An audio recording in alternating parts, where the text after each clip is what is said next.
شروع اللہ کے نام سے جو بڑا مہربان نہایت رحم والا ہے۔ اور جب ہم نے موسیٰ سے 40 رات کا وعدہ کیا، پھر تم نے موسیٰ کے بعد بچڑا بنا لیا اور تم ظالم تھے، پھر ہم نے تمہیں اس پر بھی معاف کر دیا تاکہ تم شکر کرو۔ اور جب ہم نے موسیٰ کو کتاب اور حق کو ناحق سے جدا جدا کرنے والے احکام دیے تاکہ تم سیدھی راہ پاؤ۔ اور جب موسیٰ نے اپنی قوم سے کہا، اے قوم، تم نے یہ بچڑا بنا کر اپنا نقصان کیا، سو اب اپنے پیدا کرنے والے کے آگے توبہ کرو، اپنے تئیں ہلاک کرو، تمہارے خالق کے نزدیک یہ تمہارے لیے بہتر ہے، بس اس نے تمہاری توبہ قبول کی، بے شک وہی معاف کرنے والا نہایت مہربان ہے۔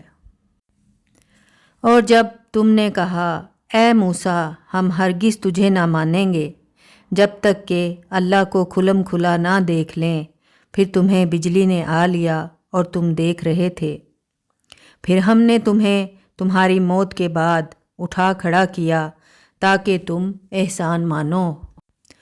اور ہم نے تم پر ابر کا سایہ کیا اور تم پر اتارا من اور سلویٰ، کھاؤ پاک چیزیں جو ہم نے تمہیں دی، اور انہوں نے ہمارا کچھ نقصان نہ کیا بلکہ اپنا ہی نقصان کیا۔ اور جب ہم نے کہا اس شہر میں داخل ہو جاؤ، پھر کھاؤ اس میں جہاں چاہو فراغت سے، اور دروازے سے داخل ہو کر سجدہ کرتے ہوئے اور کہتے جاؤ، بخش دے، ہم تمہارے قصور معاف کر دیں گے اور عنقریب نیکی کرنے والوں کو زیادہ دیں گے۔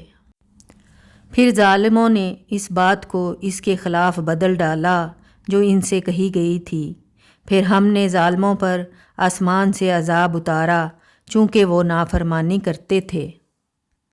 پھر جب موسیٰ نے اپنی قوم کے لیے پانی مانگا تو ہم نے کہا، اپنا عصا پتھر پر مار، سو اس سے 12 چشمے بہہ نکلے، ہر قوم نے اپنا اپنا گھاٹ پہچان لیا۔ اللہ کے رزق کھاؤ اور پیو اور ملک میں فساد نہ مچاتے پھرو۔ یہ تھا سورۃ بقرہ کی آیت نمبر 50 سے لے کر آیت نمبر 60 کا اردو ترجمہ۔ السلام علیکم ورحمۃ اللہ وبرکاتہ۔